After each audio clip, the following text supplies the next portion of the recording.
Cricket का most satisfying moment वो होता है जिसमें बैटर नहीं बल्कि बॉलर आकर मैच बदलते। लेकिन ट्विस्ट ये है कि बॉल से नहीं बल्कि अपने बैट से। ऑडियंस का सबसे ज्यादा पैसा इन्हीं मैचेस में वसूल होता है जहां मैच फंस जाए, मेन बैटर्स आउट होकर वापस चले जाएं, लेकिन फिर एक बॉलर सुपर हीरो बनकर आए और अपने बैट से उस मैच को बदलते। और ये वीडियो उन्हीं पैसा वसूल मैचेस से भरी है जहां एक बॉलर एक प्रो बैट्समैन की तरह खेला था। तो चलो इस वीडियो को शुरू करते हैं नंबर 9 से, जहां ये यॉर्कर किंग बॉल से नहीं बल्कि अपने बैट से ऑस्ट्रेलिया को कर चला गया था। बात है साल 2010 में ऑस्ट्रेलिया और श्रीलंका के बीच हुए पहले ओडीआई मैच की। एमसीजी के ग्राउंड पर खेले गए इस मैच में ऑस्ट्रेलिया ने पहले बैटिंग करके 239 रन बनाए थे, लेकिन बदले में रन चेज करने उतरी श्रीलंका की बैटिंग में एक ब्रूटल कोलैप्स होता है, जहां 26 ओवर में सिर्फ 107 के स्कोर पर उनकी 8 विकेटें गिर जाती हैं। जरा सोच कर देखो, यहां से श्रीलंका को 132 रन और चाहिए थे, विकेटें उनकी सिर्फ 2 बाकी थी और ऊपर से ऑस्ट्रेलिया की घातक गेंदबाजी अपने ही घर पर खेल रही थी। और इन सारी बातों को देखते हुए लोगों के लिए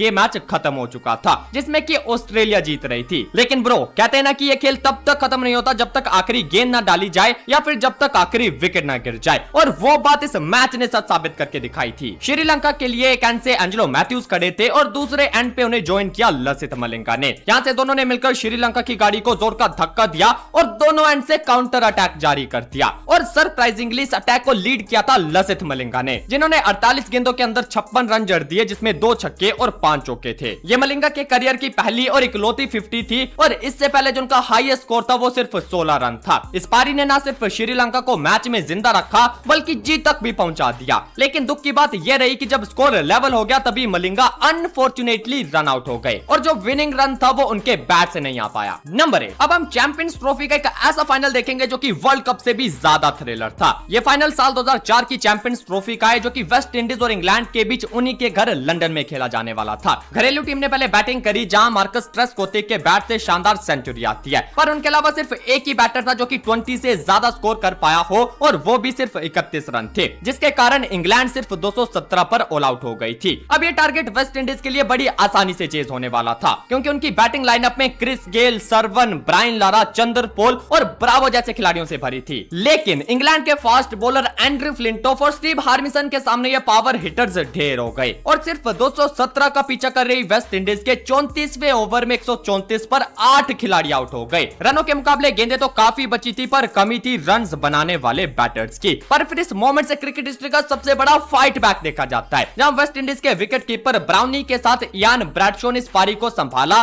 जो कि 9 नंबर पर आने वाले लेफ्ट आर्म फास्ट बॉलर थे। लेकिन काम उन्होंने बैटर से भी बढ़िया किया और 51 गेंदों में नॉट आउट 34 रन जड़ दिए। ब्राउनी के साथ मिलकर ब्रैडशॉ ने 71 रनों की अनब्रोकन पार्टनरशिप की और एक ऐसा मैच जो कि वेस्ट इंडीज अपने सपने में भी नहीं जीत सकती थी, उसे सच में साझेदारी ने जितवा दिया और इस तरह वेस्ट इंडीज ने चैंपियंस ट्रॉफी का पहला टाइटल अपने नाम कर लिया। नंबर 7, अब हम एक ऐसा मोमेंट देखेंगे जहां एक नहीं बल्कि दो बॉलर्स ने मिलकर अंग्रेजों से लगान वसूला था। इंग्लैंड और इंडिया के बीच 2021 में खेला गया ये सेकंड टेस्ट मैच था, जहां इंडिया ने पहले बैटिंग करके 364 रन बनाए थे, लेकिन इंग्लैंड जो रूट के नॉट आउट 180 रनों की बदौलत पहली पारी में 391 रन बनाकर लीड में आ गई। ऊपर से सेकंड इनिंग में इंडिया की बैटिंग कोलैप्स हो गई और एक करके सिर्फ 209 रन पर उनके 8 विकेट गिर गए। लेकिन इसके बावजूद हमें इस मैच का ही नहीं बल्कि पूरी क्रिकेट इंडस्ट्री का सबसे ग्रेटेस्ट फिनिश देखने को मिलता है, क्योंकि जहां मेन बैटर्स अंग्रेजी बॉलिंग के आगे डगमगा गए थे, वहीं बुमराह और शमी ने अंग्रेजी बॉलर्स पर एक अनएक्सपेक्टेड अटैक किया और उनका धागा खोलकर रख दिया। सोचो, इस पारी में इंडिया का जो सेकंड हाईएस्ट स्कोरर था वो और कोई नहीं बल्कि मोहम्मद शमी थे, जिनके बैट से नॉट आउट 56 रन आए थे। तो वहीं बुमराह ने भी उनका पूरा साथ दिया और नाबाद 34 रन जड़ दिए। इन दोनों ने मिलकर 9th विकेट के लिए 89 रन की नॉट आउट पार्टनरशिप खड़ी कर दी, जिसने कि 1982 में कपिल देव और मदन लाल की पार्टनरशिप का रिकॉर्ड तोड़ा था। और जो इंडिया एक टाइम पर 250 के अंदर ऑल आउट लग रही थी, इस साझेदारी ने उसे 298 तक पहुंचा दिया, जहां कोहली ने पारी डिक्लेयर कर दी और इंडिया इस मैच को भी जीत गई। नंबर 6,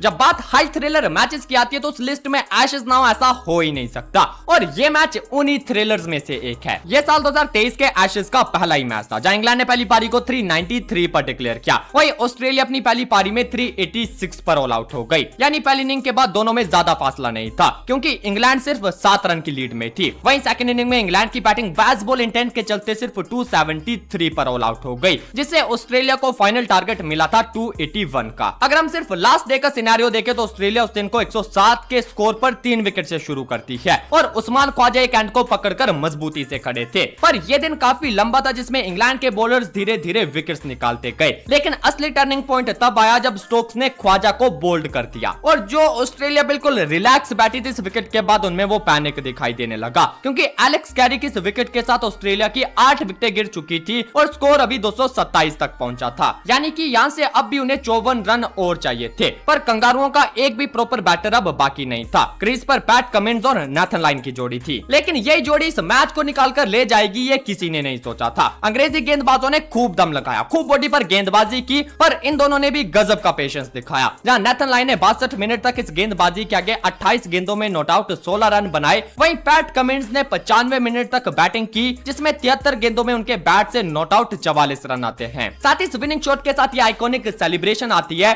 जिसने कि इस थ्रिलर सीरीज की एक थ्रिलर शुरुआत करी थी। नंबर 5, भाई मुझे तो ऐसा लगता है कि पैट कमिंस को सिर्फ एक बॉलर नहीं बल्कि एक प्रॉपर ऑलराउंडर डिक्लेयर कर देना चाहिए, और यही बात इस मैच को देखने के बाद आप भी कहने वाले हो। ये बात 2022 की है जब एमआई और केकेआर आपस में भिड़े थे। केकेआर 162 का पीछा करते हुए एक क्रिटिकल सिचुएशन में जा पहुंची थी जहां 14 ओवर के एंड में उनके 101 पर 5 खिलाड़ी आउट हो गए थे और जो 5वां खिलाड़ी आउट हुआ उसका नाम था एंड्रे रसेल। यानी एक तरह से देखा जाए तो इस मोमेंट पर भले ही केकेआर आगे लग रही थी, पर इसके बाद उनके पास ज्यादा ऑप्शंस नहीं थे क्योंकि अगले बैटर थे पैट कमिंस जो कि पाकिस्तान के अगेंस्ट टेस्ट सीरीज खेलकर हाल ही में लौटे थे और आईपीएल 2022 का अपना पहला मैच खेल रहे थे। लेकिन पैट उस दिन कुछ डिफरेंट प्लान्स के साथ मैदान पर आए, जहां दूसरी बॉल पर उन्होंने छक्का और तीसरी बॉल पर चौका मारकर वो सिर्फ 3 गेंदों में 11 रन पर पहुंच गए। फिर अगले ओवर में उनका सामना उनके सबसे बड़े कॉम्पिटिटर यानी बूम बूम बुमराह के साथ हुआ, पर उस दिन पैट का पलड़ा बुमराह पर भारी रहा जहां उन्होंने बूम को एक लंबा छक्का और एक चौका जड़ दिया जिससे इस ओवर के एंड में पैट 8 गेंदों के अंदर 22 रन पर पहुंच गए। पर फिर आता इस पारी का ओवर नंबर 16 जो पैट के कंट्रीमैन डैनियल सैम्स डालने वाले थे, लेकिन पैट ने इस ओवर में उनकी धज्जियां उड़ाकर यह साबित कर दिया कि मेरे लिए टीम सबसे ज्यादा इंपॉर्टेंट है, क्योंकि भाई ये एक करियर डिस्ट्रॉइंग ओवर था जिसमें पैट ने पहली बॉल पर छक्का, दूसरी पर चौका,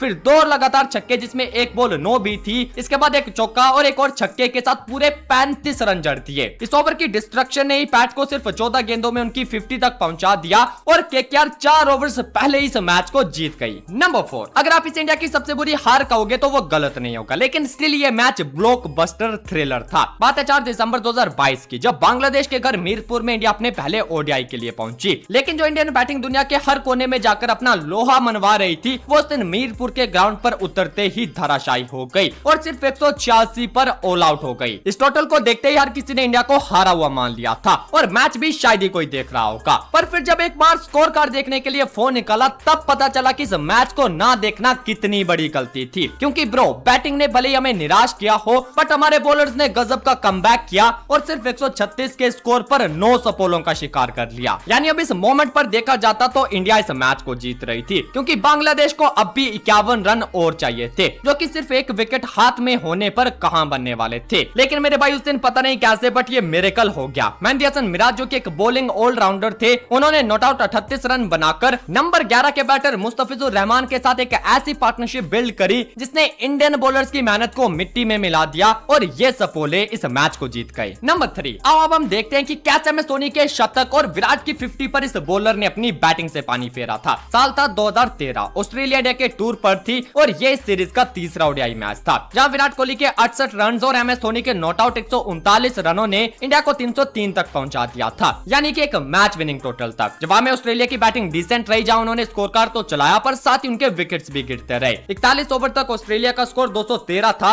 जहां उनकी 6ठी विकेट गिरती है और इस विकेट के बाद ग्राउंड में एंट्री होती है फास्ट बॉलर जेम्स फॉकनर की, जो कि अपने बैट घुमाने के लिए भी जाने जाते थे और उस दिन भी उन्होंने वही किया। फॉकनर ने आते ही बैट घुमाया जिसमें इंडिया के बॉलर्स झूलते रह गए। ऑस्ट्रेलिया को 51 बॉल्स में 91 रन चाहिए थे, तो फॉकनर ने पहले तो एडम वोजर्स के साथ मिलकर स्ट्राइक रोटेट करके स्कोर बोर्ड चलाया और दोनों ने मिलकर 51 रन की पार्टनरशिप कर डाली। पर यह तो कुछ भी नहीं था, क्योंकि जब जीत के लिए 18 गेंदों में 44 रन चाहिए थे तब ऐसा लग रहा था कि इंडिया इस मैच को जीत जाएगी, लेकिन 44 में से 40 रन तो अकेले फॉकनर ने ही ठोक डाले। जहां पहले उन्होंने ईशांत शर्मा के एक ही ओवर में 4 छक्के लगाकर 30 रन जड़ दिए और उसके बाद आखिरी ओवर में यह छक्का लगाकर इस मैच को भी फिनिश कर दिया। नंबर 2, आर अश्विन ने अपना डेब्यू भी सीएसके से किया था और वो रिटायर भी सीएसके से हुए थे, लेकिन इस मैच में उन्होंने सीएसके को ही पेल दिया, वो भी अपनी बॉलिंग से नहीं बल्कि बैटिंग से। बात 2022 आईपीएल की है जहां सीएसके और आरआर आमने सामने थी और आर अश्विन उस टाइम राजस्थान का हिस्सा थे। सीएसके इस पारी में पहले बैटिंग कर रही थी जहां वो सिर्फ 150 रन बना पाई। अब ये स्कोर पहले ही छोटा था और ऊपर से जायसवाल की तूफानी पारी ने इसे और छोटा बना दिया। लेकिन फिर दूसरे एंड से सीएसके के बॉलर्स ने लगातार विकेट चटकाए और 112 तक पहुंचते हुए आरआर ने अपने 5 मेन बैटर्स गंवा दिए थे। इन विकेट्स ने धीरे धीरे प्रेशर जो था वो आरआर पर शिफ्ट कर दिया था, क्योंकि अब भी उन्हें 39 रन और चाहिए थे। लेकिन यहाँ से अश्विन जो कि एक एंड से थोड़ा स्लो और टिकाऊ पारी खेल रहे थे, उन्होंने अपना गियर चेंज किया और वो सीधा बाउंड्रीज में डील करने लग गए। उनकी एक गाड़ी ऐसी चली कि जो मैच एक टाइम पर फंसता हुआ दिखाई दे रहा था,